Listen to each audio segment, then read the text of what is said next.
Emma knows corn. Lots of force the vote types weighing in on the performative nature of Cori Bush's sleeping outside the house. Shut the fuck up. That can't be true. I'm sorry. Including one comparing Jimmy Dore to Fred Hampton for understanding the need for solidarity. What? This is just morons on Twitter. Honestly, it's just morons. Listen. I'll make this point. I'm going to make it quick.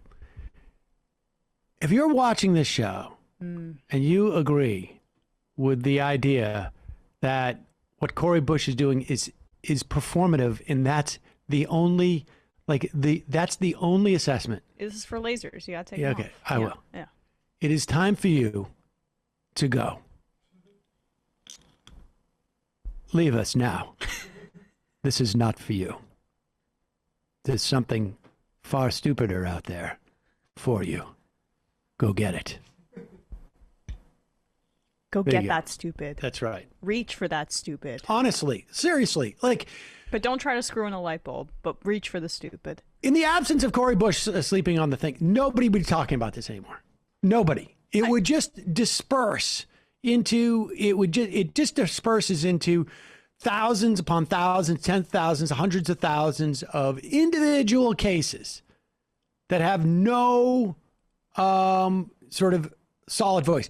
These people who complain about the so-called performative nature of what is a performative act, like to sleep out on this, it is performative. Yes, but you know what? It's a political action. That's what all political action is. And I mean, it's not all political Wait, no, you know what was actions, performative? but it is. Them going outside of AOC's closed office to protest. But this, when she actually has power and has experience as a houseless person, and when there's something that can be done about it immediately with the CDC, with the federal eviction moratorium. I mean, there's no other. She's using the only tool that she has, and it is effective to the extent that it's like driving attention and forcing the White House at least to pay attention and sit in the White House and figure out, like, how can we fix this? They may not. Well, I just want to make one point that, they're kind of inoculated to the accusation that they're helping Republicans. But there's a reason that a lot of people that are playing footsie with this sort of nonsense had to be very ostentatious about how they supported Nina Turner, because it was really conditioning, especially particularly Dore, his fans to look at Nina Turner and say, oh, she's an establishment. She got endorsed by Ed Markey, part of the establishment, right? Just this dumb idiocy, which not only helps the GOP, but also the Chantel Browns and the Hillary Clintons. Yeah. And that's who they're working for. Well, and understand, Dore said it himself on Tucker Carlson's show. It is deleterious, according to him, to have progressives in the Democratic Party because it gives people hope that the Democratic Party can be reformed. And he doesn't want that. He wants the People's Party thing or whatever it is. The one that takes in hundreds of thousands of dollars. They're 95%. On, I think you'll find it's closer to 90. On just events and nothing to candidates. Well, I'm looking forward to that $15K left over from your grift that you're going to shuttle. For the 10 candidates, each one's going to get $1,500. The Green Party cranks that are left over from that 2016 event. Sam's butt joint. I'm of the belief that the Democratic Party doesn't actually respond to left pressure, but to worsening material conditions, and even then in the most minimalistic ways. Is there any reason to doubt this belief given what we're seeing with evictions? I think that they respond to left pressure to the extent that it can be mounted. I mean, they're responding. They're not responding to the material conditions of people being evicted today because nobody's been evicted today. There's proceedings. They're responding to pressure from Cori Bush and the attention she's bringing to it. I mean, that's the way this works. And the question is like, can this pressure build or does it dissipate? And that's really what it comes down to. Yeah, it's definitely both. You look at you look at what's happening with antitrust in the administration. That's a function of pressure from the left. I mean, I guess maybe some people say like antitrust isn't necessarily left, but I perceive it as. not exclusively, but I believe it is, and certainly the pressure is coming from the left more than the right in terms of this antitrust stuff. You know, it didn't have to make the idea of making Lena Khan chair of the FTC, like, that came out of nowhere. Right. I didn't hear anybody. The idea of the guy, is it Cantor, who's the DOJ antitrust lawyer? Cantor? I can't remember his name, but that was the position that people thought, like, oh, they're going to balance out Lena Khan with that position, and they didn't. And it's basically because, I mean, I think a lot of this, particularly with a guy like Biden, is he doesn't have a clue. And by that, I don't mean like he's oblivious. It's just that, like, he doesn't care that much. Yeah.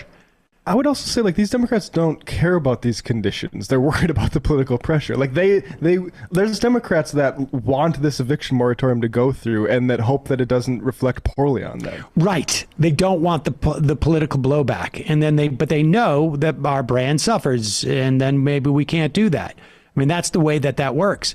But I think on a lot of these topics, like, you know, Joe Biden is got like a portfolio. And anything outside his portfolio, it's sort of like a wash. I mean, on some level, like, you know, Bernie Sanders did not have a big portfolio of foreign policy going into 2016. He had a sense of American history, and he had a broad sort of like anti-interventionist, anti-imperialist perspective.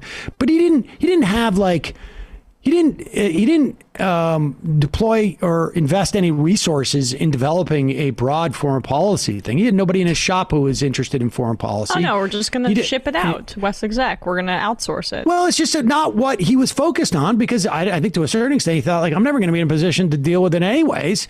I know my broad principles, but he was more interested in specific domestic type of issues.